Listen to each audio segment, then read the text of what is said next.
want to do now? Recording samsara. That one doesn't have to be recorded, Swamiji, but on the little one, please. Oh, not on this. On the Oh, on this thing. Okay. flashing. Yeah. In the blinking light one. Ah. Thank you, Swamiji. Now this is. It is Tuesday. Oh, the sound. If it is Tuesday, it must be Svetashvatara, correct? And the sound is that, Swamiji? Here I have to make it up. It's definitely one.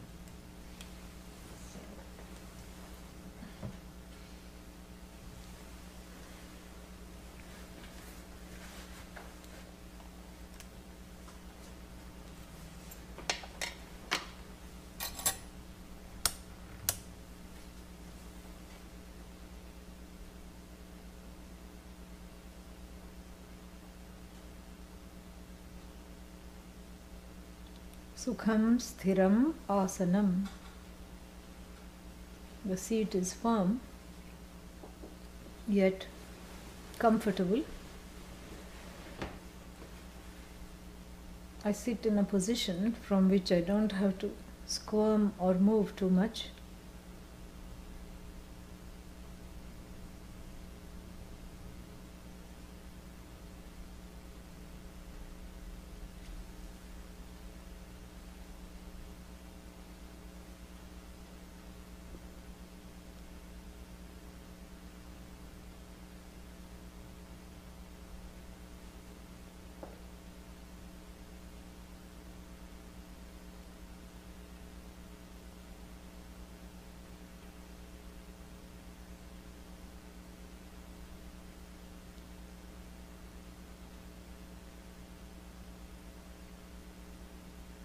Taking the time to arrive. What does that mean? Physically, one is here,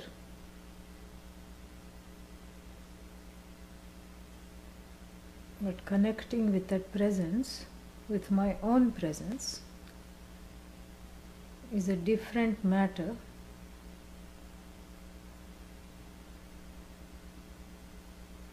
Because the mind may be elsewhere.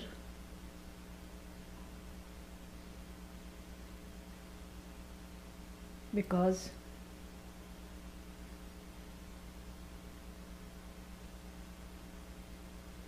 so many things, thoughts, ideas, fantasies, and fears have infiltrated the mind, muddying the boundaries between what is inside, what is outside, what is external, and what is internal.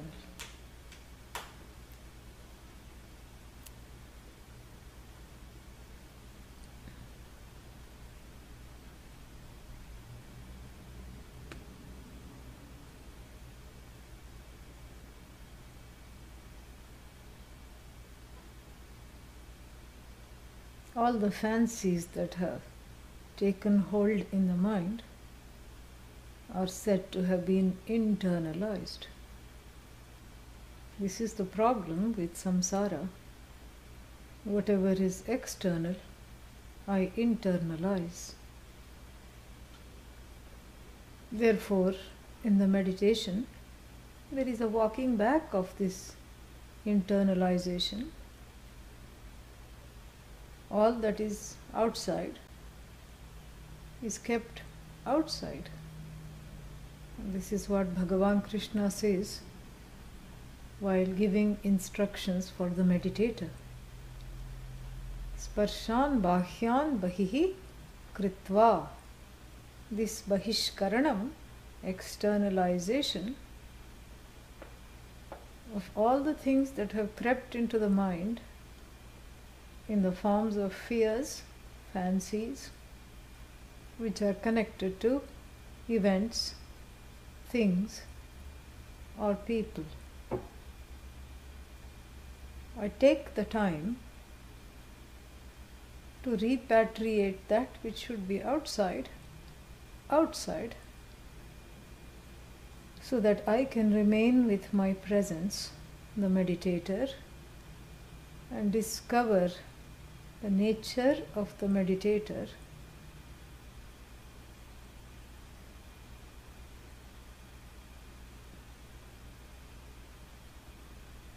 How to keep what is outside, outside. I visualize the mother. This is how she was, she is, in my perception. The words "in my perception" are important because I'm open to acknowledging a certain subjectivity.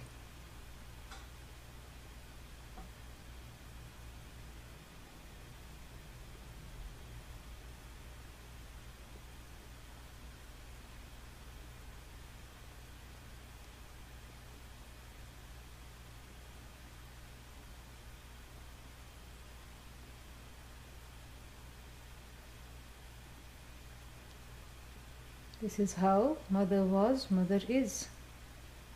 Retaining the love and caring, I let go of the expectations that she should have been different. She should be different.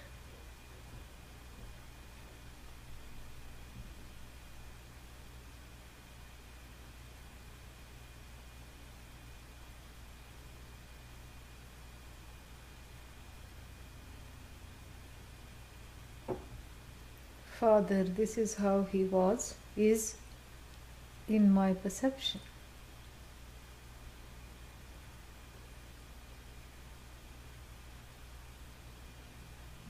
Again, with regard to the Father, all the expectations that were not met, I take the time to just let go, or at least if I cannot let go, to just observe them.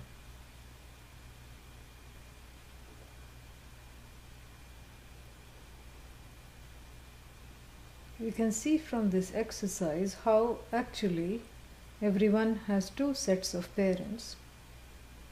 One the objective parents and another set internalized in the form of unrequited needs, desires, fancies, fears.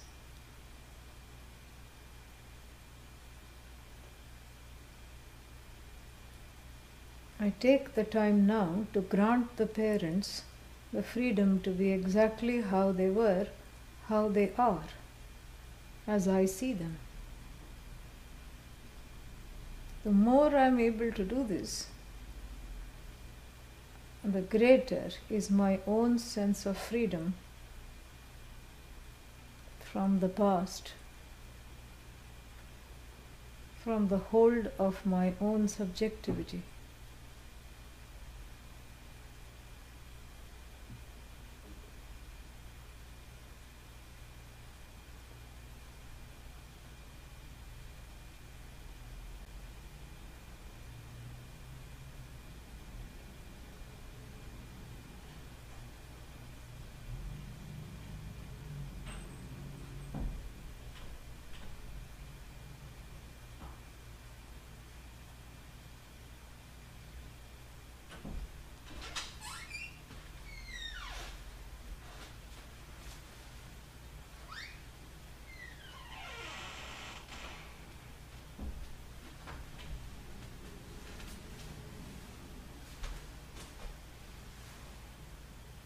This way I take the time to keep outside what belongs outside. Think of a person now in the present, whoever is close to you. Visualize the person. Grant them the total freedom to be who they are.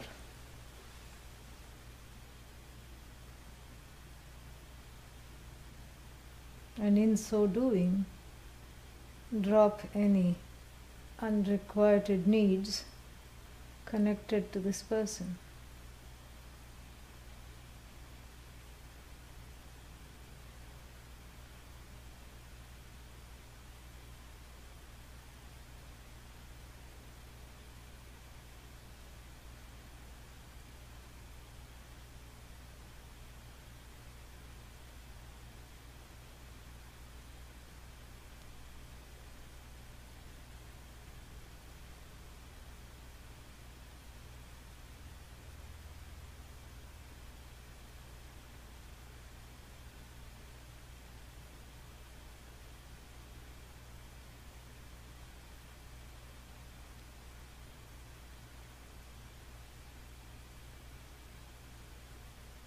This is the meaning of arriving mentally.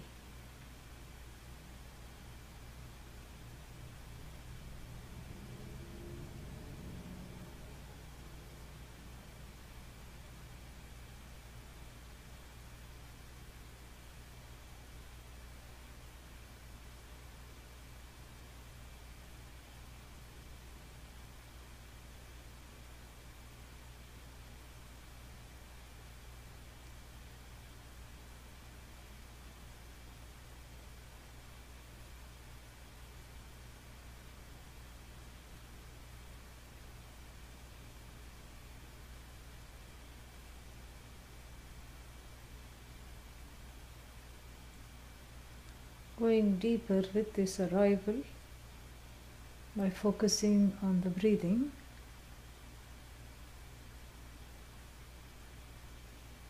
inhaling, exhaling consciously, deeply,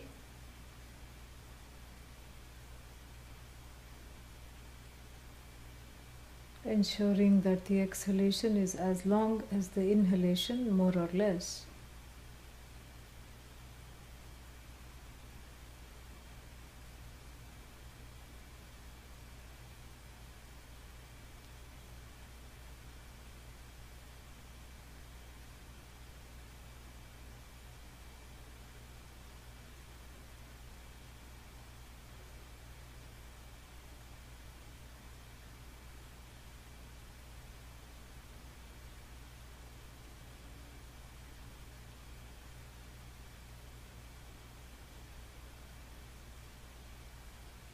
Listen to the mantra as you breathe. Om Namaha, Om Namaha, Om Namaha, Om Namaha, Om Ishaya Namaha, Om Namaha, Om Namaha, Om Namaha, Om Namaha, Om Namaha, Om, Om, Om.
Graduating from watching the breath to watching the mind, gently, a little shift in the gears of observation.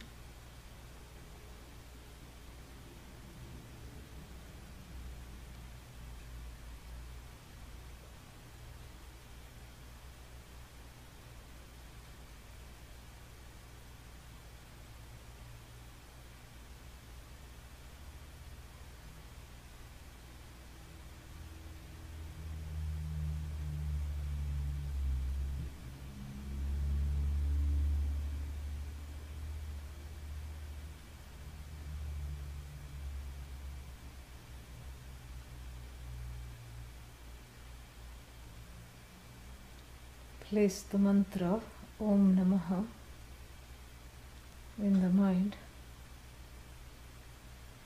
Placing the mantra means replacing every thought with Om Namaha. We start loudly, softly, in a whisper, and then mentally for a few rounds. Om Namaha, Om Namaha, Om Namaha, Om Namaha, Om Namaha, Om Namaha, Om Namaha, Om Namaha, Om Namaha, Om Namaha, Om Namaha, Om Namaha, Om Namaha, Om Namaha, Om Namaha, Om, Om, Om, Om, Om.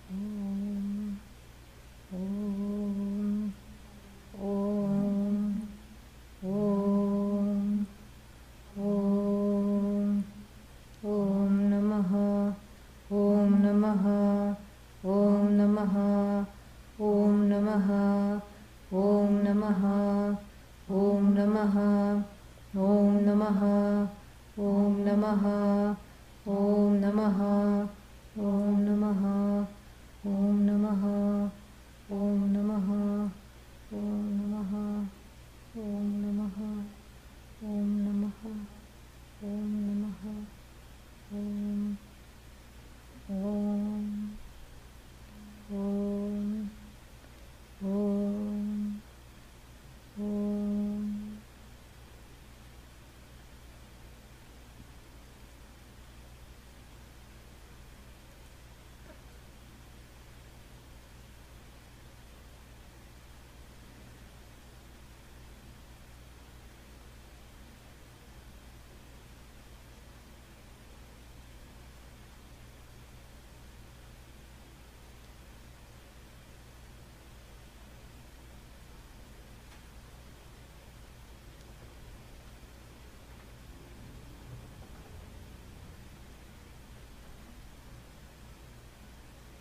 Om, Om, Om, Om, Om, Om, Om Namaha, Om Namaha, Om Namaha, Om Namaha, Om Namaha, Om Namaha, Om Namaha, Om Namaha, Om Namaha, Om Namaha, Om, Om, Om.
the chant drop.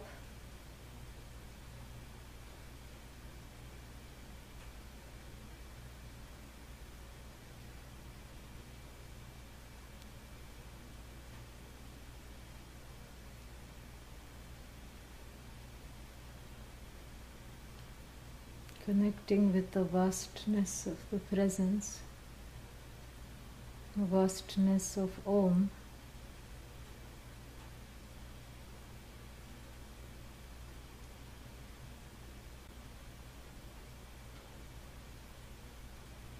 Om is home. It is where I can be myself.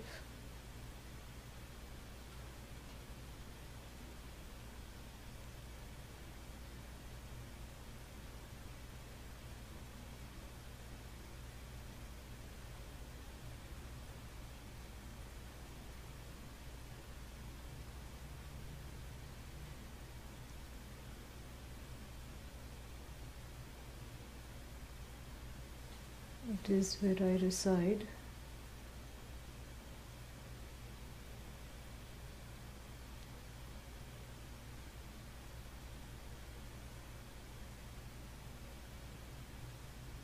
The changeless Om.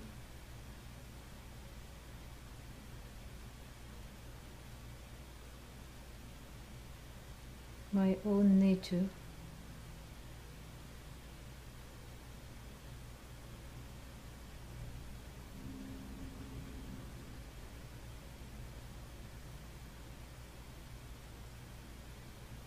Namaha, I give in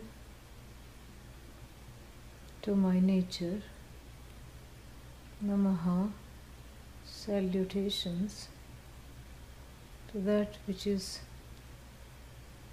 pure, free, whole, all-pervasive, ever a source of wonder, which is myself. Om Shanti Shanti Shanti Harihi Om Shri Gurubhyo Namaha Harihi Om.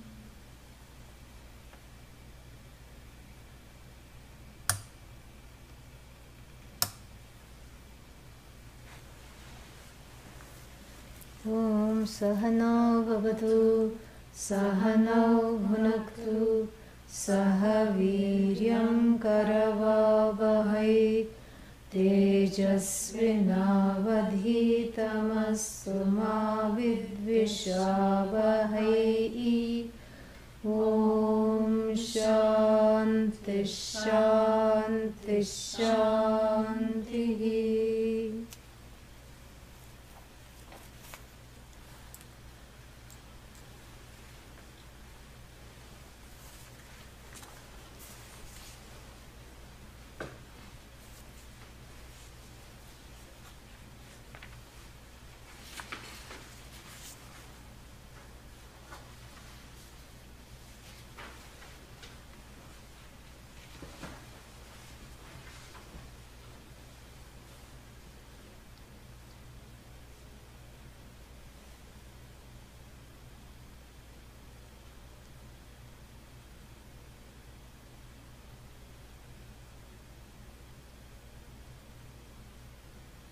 Verse number 8 in the second chapter. It's fun to do a few verses. You don't have book? No. What to do now? Book is there?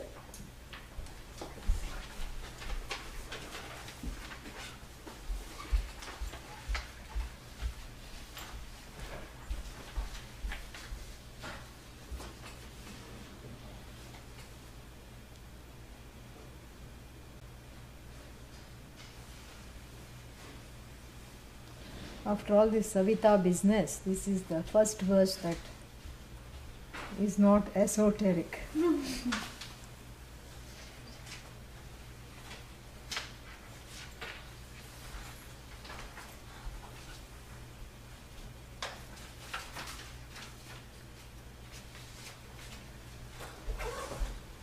त्रिरुन्नतं स्थाप्य समं शरीरं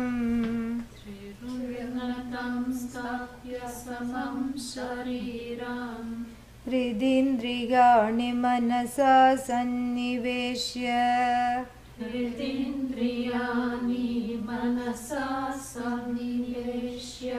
ब्रह्मोडुपेन प्रतरेण विद्वान्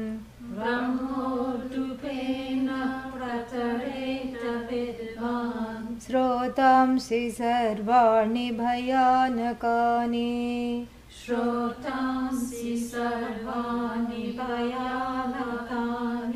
Yeah. Trirunnatam.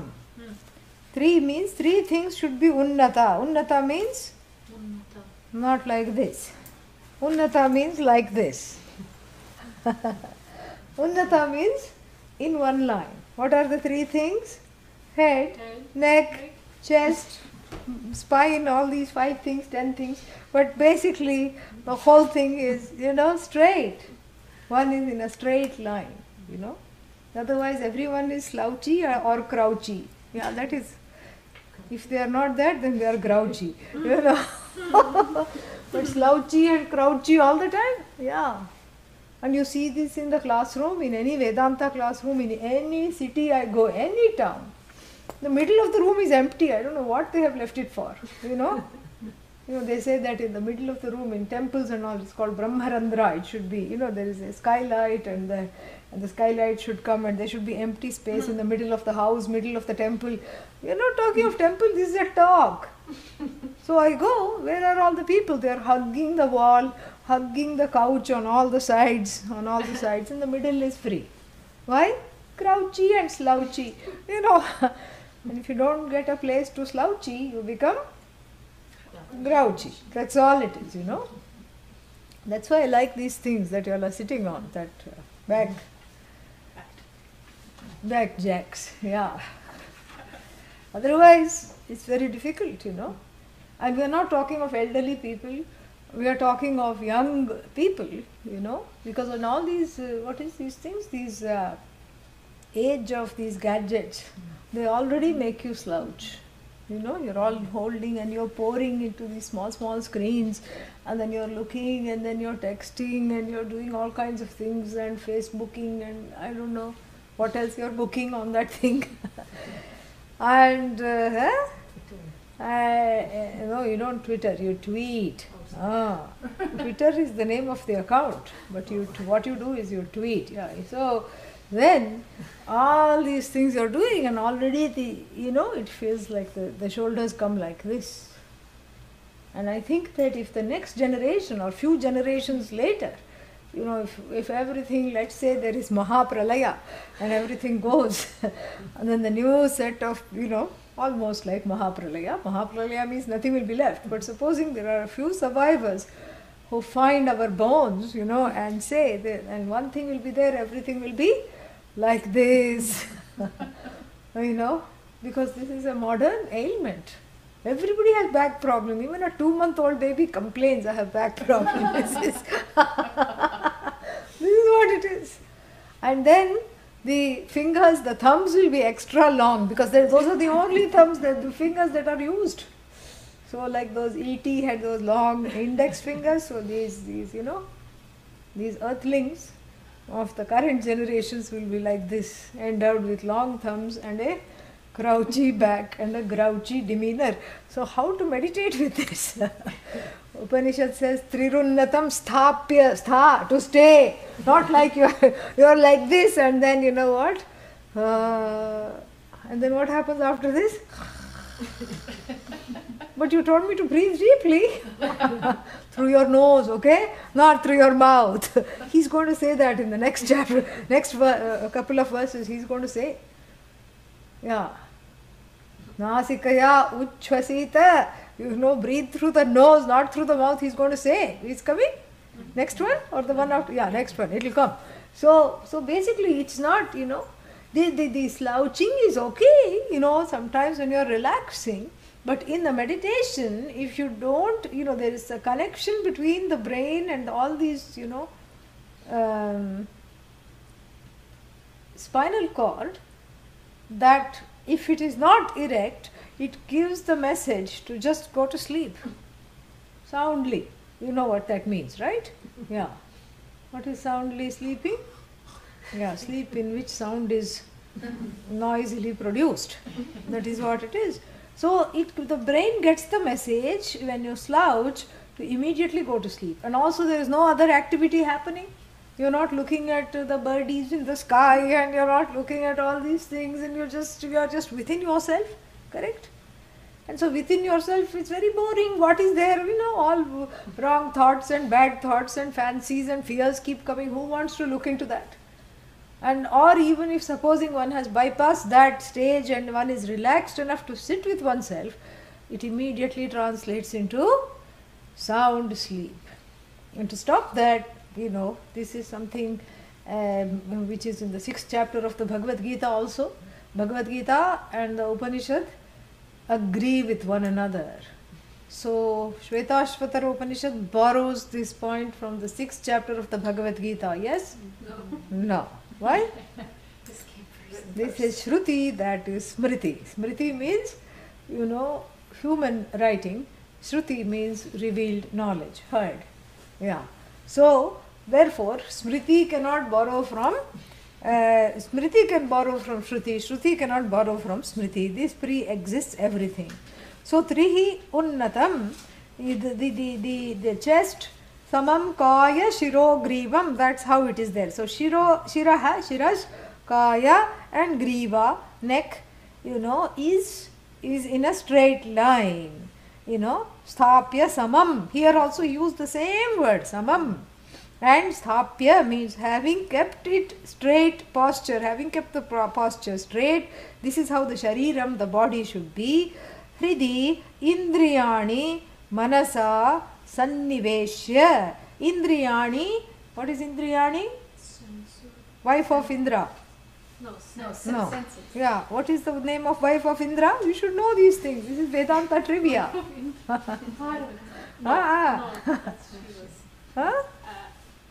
Indrani. Indrani, not Indriyani. Another name she has is Shachi.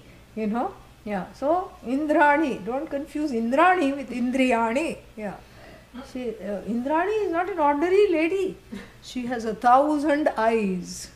Everywhere, including on the soles of her feet, she has 1,000 eyes. Don't ask why, But then imagine if the vision gets low, how many glasses to get? Yeah. The optometrist she'll be the favorite customer. Because something or the other is happening. It's getting low, the vision is getting low. One eye cataract was removed, another eye cataract started. Another macular degeneration, another something or the other keeps happening. One eye is seeing spots, another eye is seeing dots. Anyhow, so don't think it is Indrani, Indriyani. So Indriyani means what? Sense organs. Jnanendriyani, Manasa, along with the mind, Sanniveshya, from which to enter, some nis and ni and wish. So making it completely and fully enter. So enter what? The senses and the mind enter. What do they enter? What is in 7th case? They enter. What is in 7th case here?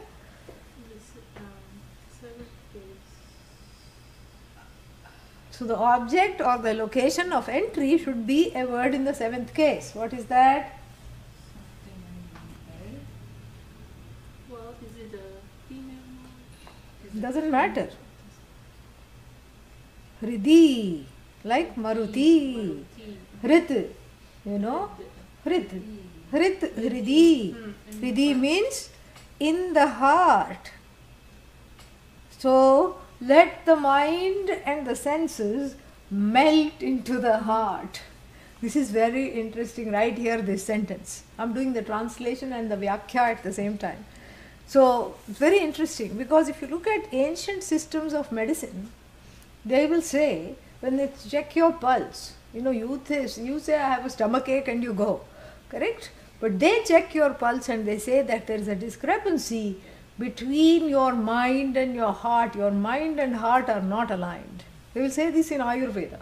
The mind is going somewhere, it's in a rush, do mode, and the heart is somewhere else. What you want to do, who you are, is somewhere else, and hence the cause of the struggle, that struggle becomes the cause, the emotional cause of any kind of sometimes they will say these underlying diseases. There's a discrepancy, like the mind and the heart should at least run parallelly, ideally should be just one, or at least they should run in a parallel way, but when they start to diverge, meaning the heart is wanting something or telling you to do something, whether it's right or wrong, all that, forget it right now. But there is a different thing that is wanted, and heart here is not used in the sense of the fist-shaped muscle, in the left chest cavity. No, heart here is metaphorical in the terms of the deepest of one's pursuits and desires. Let's say if the heart wants moksha and the senses want movie, and then you say both starts with M-O,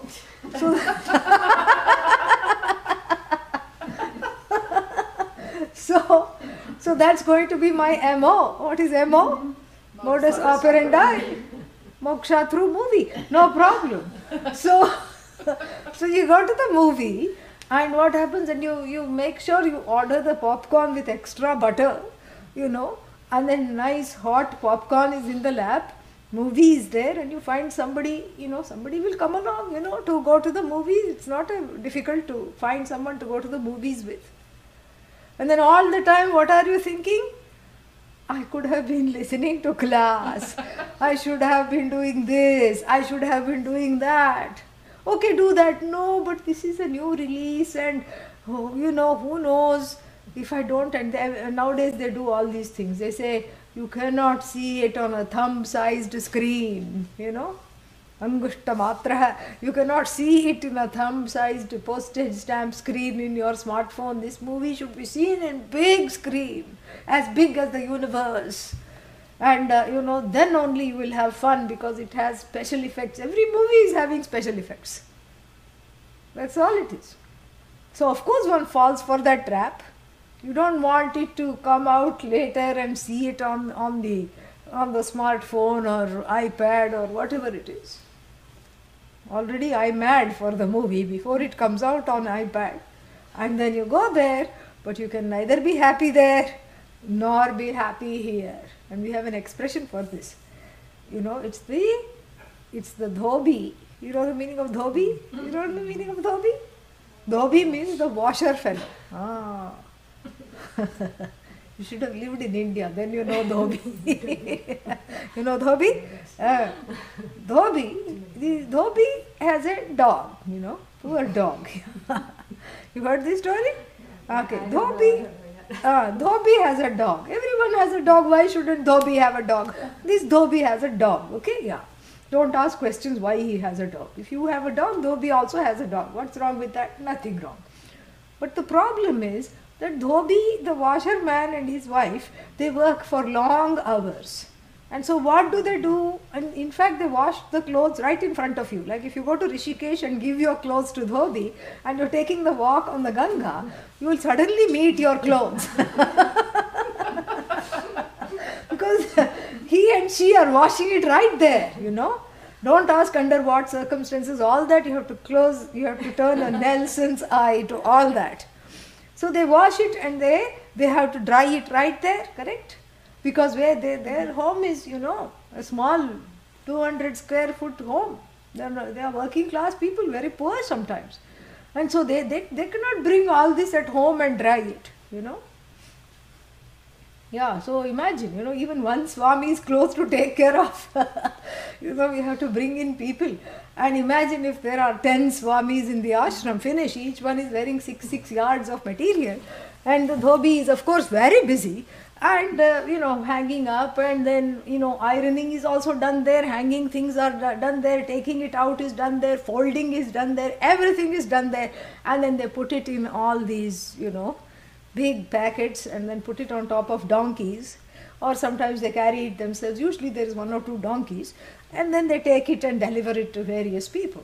So by the time he collects the things from the house, various houses, and then he washes, he and she, they wash, and then after they wash, they dry, they iron, they bundle, and they deliver. That's the whole day gone. So by the time they go, it is already night has fallen. So the dog doesn't know what to do. The dog doesn't have a sense of belonging. You know, the dog has no sense of belonging because the dog, you know, is with the master and the mistress the whole day. And then the dog, being territorial, sees the other dog also there. The other dog is, you know, doing its rounds. And the other dog goes, "Rrr, who are you?" And this dog also goes, "Rrr, I belong here, see, my people are here." And the other dog calls a few of its friends, and they tell it in no uncertain terms that you really do not belong here, you know. And the dog says, "Okay, I better keep quiet." So they settle the accounts. This dog is no longer alpha dog of the neighborhood because it doesn't belong in the neighborhood. The dhobi and the wife, you know, are visiting so many neighborhoods to collect, to wash, to deliver, all these things. So the dog has no sense of belonging. Then night falls, it goes back to its house along with the master and the mistress. There it says, I'm going to have, it's a full moon, I'm going to have myself a nice howl and a barking session. And there's no sooner it opens the mouth, poor thing, what happens? All the other dogs that live there all the time show it its place and say, you don't belong there either. So dhobi ka kutta, the dog of the dhobi, has no sense of belonging, is neither here nor there. And poor thing, being a dog and having a tiny little brain, it forgets. It thinks, it waits for the morning. I'll show those dogs, that is my home. And then when it goes there, that is also not its home. Then sadly, it dreams of the night, thinking that is my real home. That is where I will, show off my prowess. I really have a nice bark. It is just underutilized. I have a very pleasant bark. It's very underutilized. I'm not even able to protect the territory of my people because it's permanently confused. During the day it dreams of the night. During the night it wishes for the day to come. Miserable thing. Just like who? Our Momo. Who is this Momo? Moksha movie fellow. And so he is sitting in the movie very sad. Oh, I wish, why I missed the class. Class would have been entertaining. I would have had so much and I was making progress. I was starting to attend again after a long gap. I was making lot of progress and I was getting nishtha. Nishtha means what? Steady mind. I was getting that steadiness in the knowledge. I was getting that and then suddenly this is a disruption. Who wants to see these characters? And then suppose you didn't go, the fellow didn't go, then you're already smelling the popcorn. Sitting in class, you're smelling that popcorn over there. How it would have been. I wish I had gone. Why can't I have the moksha and the movie too? And why can't I do this? Why this is so difficult like this? This is the divergence of the heart and the mind. The inability to fully commit to something, that is what they say in the ancient systems of medicine as being the cause of many different kinds of illnesses.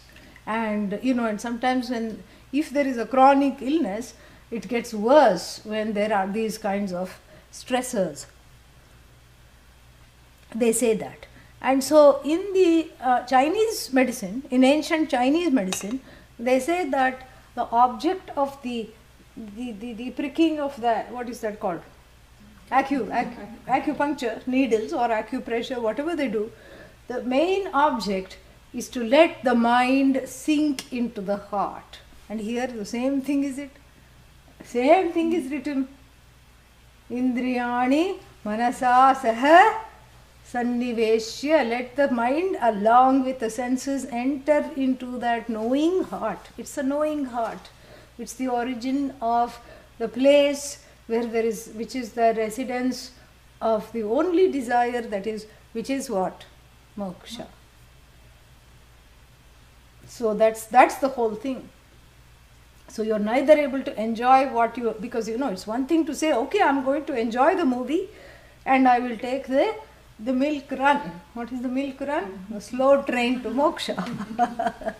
No problem. I will see movies. I will also attend 1 or 2 classes. Yes, the progress will be slow, but this is what I want. Okay, make up your mind. Fine. No. I think I want to. Okay, fine. You don't. You just want the.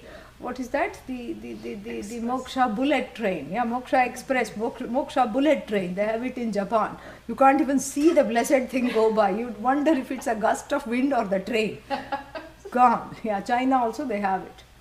This is what it is. It is, I think it's some blessed speed, 600 kilometers per hour or something. How it goes really fast.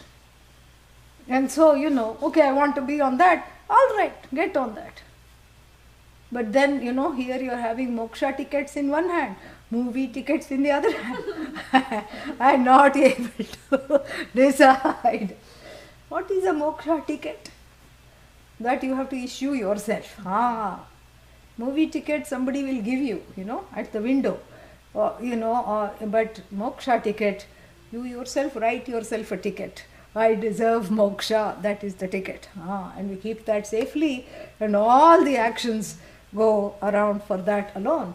And so here, not being able to make up the mind in life is a very big problem, and in meditation also is another problem. Not being able to make up the mind, always scattered. There is the person's heart and the mind are given away into little pieces. A piece of it is in something, a piece of that is in something else, a piece of the person is something else. So the person is not yukta, a word that's going to come in the next mantra. This is really following, the Gita follows this Upanishad here.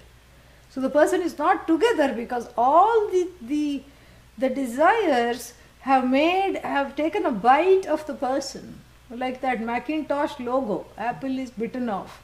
So like this, the person's, the person is bitten off. Little bit here, little bit there, compromised. So therefore, it's not that just for the half an hour or 15 minutes that I meditate, that I have to let the heart, let the mind and the senses sink into the heart. It should be a lifestyle. And only when it's a lifestyle, you can do it in meditation. Otherwise, how to do it in meditation? You practice this in your life, then the meditation gets easy. Is it not? That's how it is. And so here he says, Sanniveshya? Yeah, manasa sanniveshya. And then what?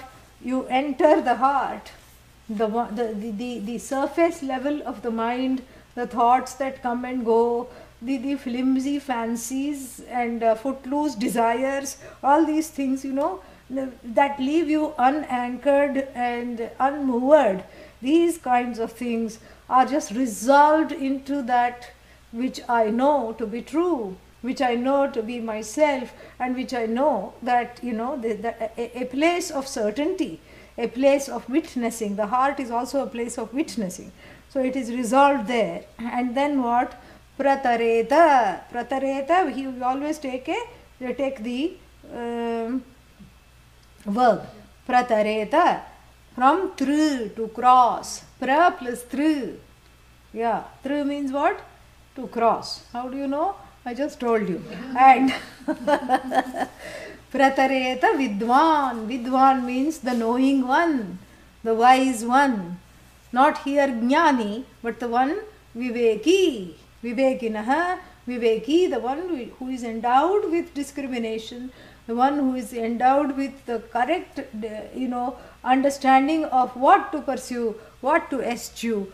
That vidwan, may the vidwan cross. Cross what? Go now to the next line. Srotamsi pratareta. Srotamsi, second case. Srotam, srote, srotamsi. Srotamsi pratareta. Srotamsi means what? The eddies. What is an eddy? These, the whirlpools, undercurrents. Outside it looks fine. And then you jump into that area and go diving. And then what happens, Gone. You have a sinking feeling and you say, oh, I can come out of this, but you cannot. It has got hold of the leg. These eddies, whirlpools, undercurrents, and some kind of riptides, but that are hiding underneath the surface of the water. The surface looks deceptively calm, like even what the surface of samsara. Samsara looks so orderly. You go on the highway, everybody is following their lane, everyone is going in a certain direction, all the cars more or less are following the speed limit. Meaning they are all going 85 where it says 65. That's why they are all on the same speed. And then this side traffic, all the lanes, they are keeping the lanes. I mean, you go to Portland, this is what you see, very orderly. And then you go for a walk in the neighborhood, very orderly. Everyone's dabba. What dabba? Garbage dabba. Garbage is exactly on the same way, how you have to put it out every day, every week, it is there. Everything is so orderly. Samsara looks very orderly. But you just enter samsara, then what happens? Finished. It catches you unawares when you are least suspecting it. The stupid samsara catches you, like even this whirlpool and eddy on the top of it, it looks wonderful. Like even people, you meet the person, oh, why, how come I didn't know you in my life? Where were you all my life? I want to you be your friend. I want to befriend you, means be your friend. And then what happens? Several $1,000s later, then the only solace is they have done you a good deed. They have given you instant vairagya, like instant soup, Instant vairagya they have given you and made you ready for knowledge by forcibly emptying out your pockets. Yeah. This is what it is. So everything looks nice on the surface. On the surface it's wonderful, Everything looks wonderful. It's just that when you just go penetrate a little deeper, don't go a little deeper. Finished. If you go a little deeper, if you interrogate samsara, finish. You'll be the most disappointed individual. Disappointed and caught. Dejected, rejected, and subjected to various trials and tribulations. So the leg is caught by that aforementioned crocodile. Which aforementioned crocodile? When I told you baby Adi Shankara's story, that a crocodile caught him. That is what, yes, that is what it is. And he did the correct thing. When then that proverbial samsara crocodile caught him from underneath the river, he said, I give up everything. And he was 8. Yeah, and here we are 80, but we still, don't know this simple truth. This is what it is. Samsara will catch you. And here we are talking of someone who is already under the influence of this riptide of samsara. Yeah. Riptide means what? Ripped by the tide. English samasa, compound. English compound. Ripped completely to shreds because the person is not together. Ripped by the tide. And so these srotamsi, these srota is a very nice word. Srota means flow. That which flows. But here, srotamsi, what kind of srotamsi? Bhayanakani srotamsi, terrifying riptides. Of what? Samsara. So bhayanaka, bhaya means that which causes fear. Bhayanaka means that which evokes fear. So these fearful riptides, bhayanakani srotamsi, how many are there? How many ever they may be there? Sarvani, all of them. Yeah, sarvam, sarve, sarvani, they are all neuter plural. Sarvani, bhayanakani, srotamsi, And all these, what happens to all of them? All these riptides, riptides in the form of people who rip you off, riptides in the form of being ripped apart by so many assumptions and presumptions, riptides in the form of so many, things that you go after and then you just feel completely, dejected. Riptides in the sense of unsuspecting things that come and catch you. Riptides in the sense of things that look wonderful, but beneath the surface dangerous.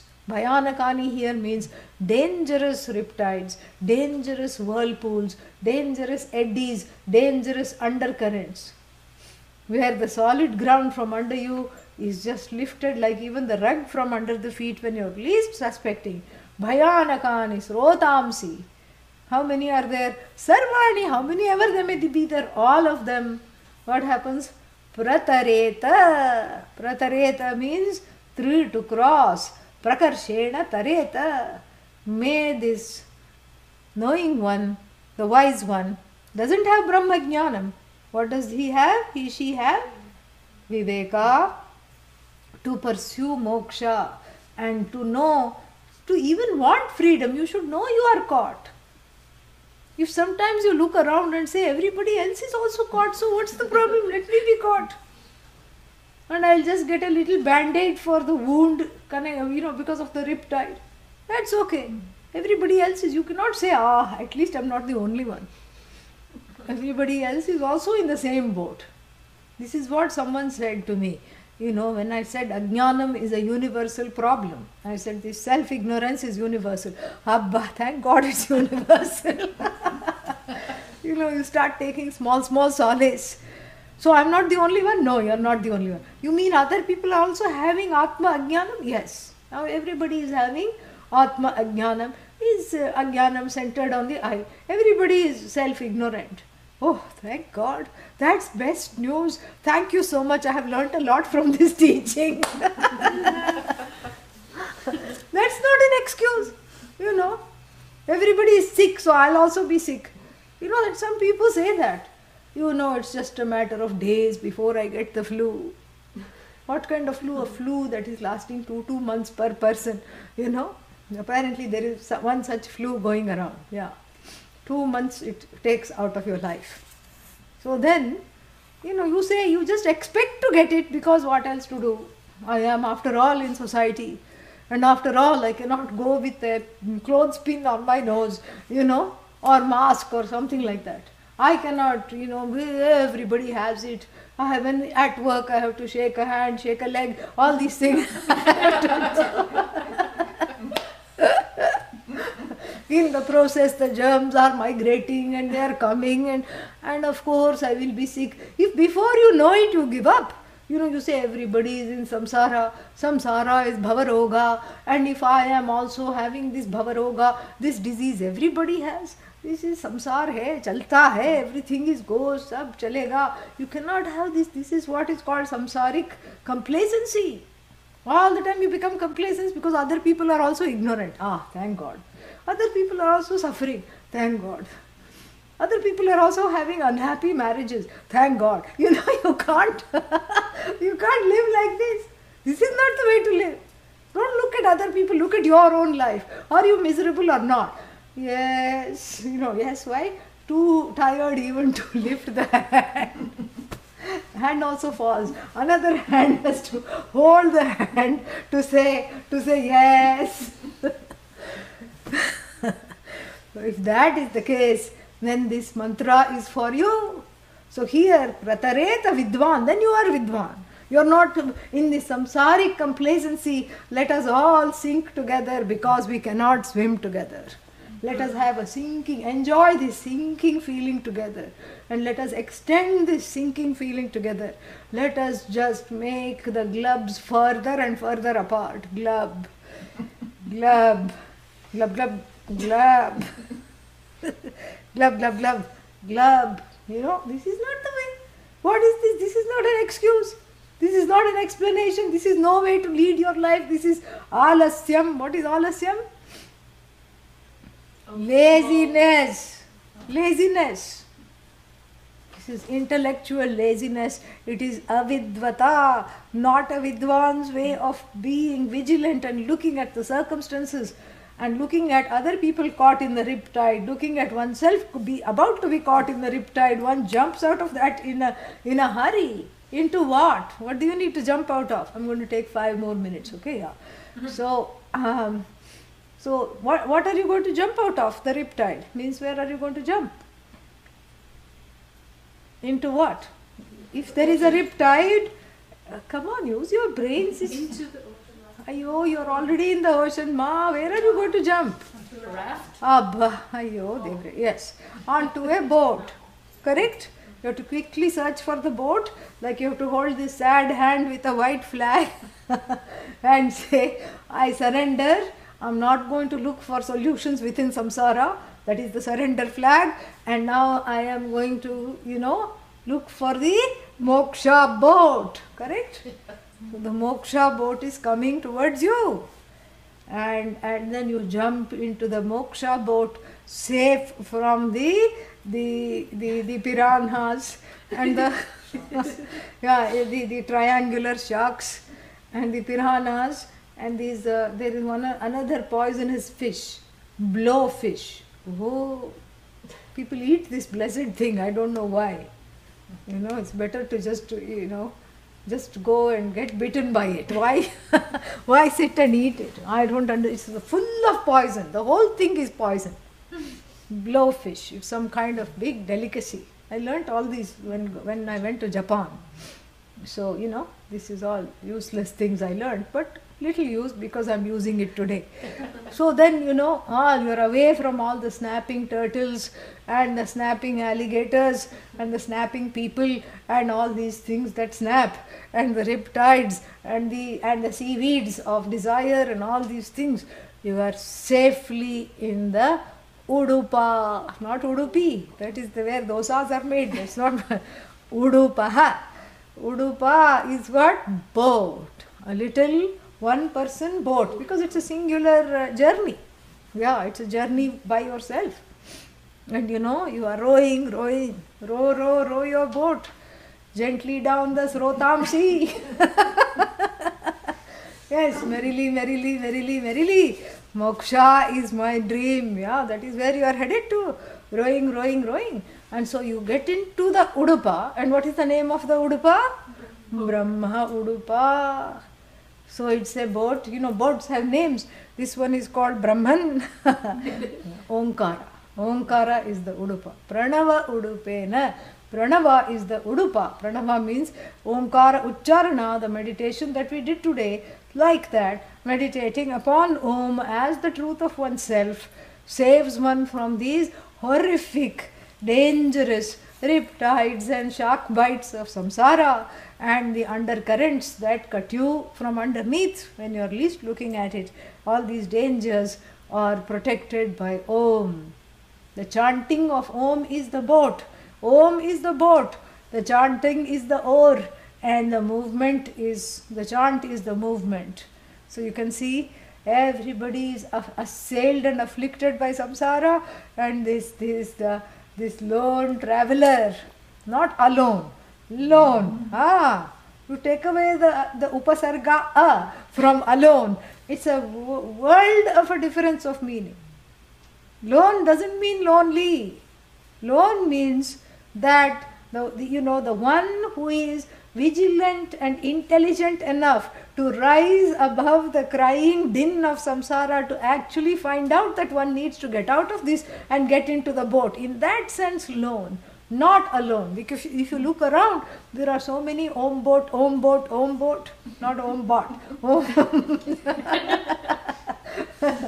So many Om raft. And then so many people in orange, Orange is not that one lifesaver. That's not the orange. The orange is the person in the boat. Alone but not, it's not lonely. Yeah, lone but not alone. Lone but not lonely. Very big difference. So in the sense, what is this aloneness here? In the sense that there are not many people who are intelligent enough, who have the viveka and vairagya to delineate the source of the problem and to hone in on the solution. That is where the word lone comes. It's still a pursuit which very few people have the blessing enough to be in the position because of previous punya to even desire a Vedanta boat. Yeah, otherwise they will want movie boat, And what is movie boat? Sinks after 2 hours, because that's how the movie lasts. Everything destructs, self-destructs, except the self. Yeah, self is alone the only thing that does not self-destruct. Everything else self-destructs. Means destructs as the self is watching. That is what self-destructs means. So the movie boat lasts for 2 hours. Marriage boat, mocha boat lasts for 2 minutes, because that's how long it takes. Mocha boat 2 minutes, movie boat 2 hours, marriage boat 2 years. Yeah, then you get into another marriage boat, 4th marriage boat, 5th marriage boat, 3 years. This is what it is. So therefore, the one who says, I want to not sink, I want to swim in this, I want to be able to see how to get out of this, and I want a lasting boat that does not self-destruct. And there is only one boat that doesn't self-destruct. It is called the self-boat, self-propelled boat. And the self is the meaning of the word Om. We'll see that next week. That Om boat alone does not self-destruct. Into this Om boat, I quickly get into this place of safety. And then what does it say? Yeah, Brahma udupena prataret vidvan srotamsi sarvani bhayanakani. And it all starts with, and also when you're rowing the boat, you cannot slouch. You have to bring it back, you know. Yeah, you have to bring it back. You have to come back to this same posture, because you cannot slouch and row the boat. It looks very strange. It doesn't look fun, and you won't get very far. So then you come back, you have been building the muscles just for this, and then you row your little Brahma Udupa away from the terrifying things of samsara. That is how it is, and you're just very happy, because this is who you are, this is who you are meant to be. And see that's why I wanted to do this verse. So beautiful. So much fun. Next one is even better. When shall we see that? Next time. Om Purnamadah Purnamidam Purnat Purnamudachyate Purnasya Purnamadaya Purnamevavashishyate. Om Shanti Shanti Shanti. Harihi Om Shri Gurubhyo Namaha. Harihi Om. Questions?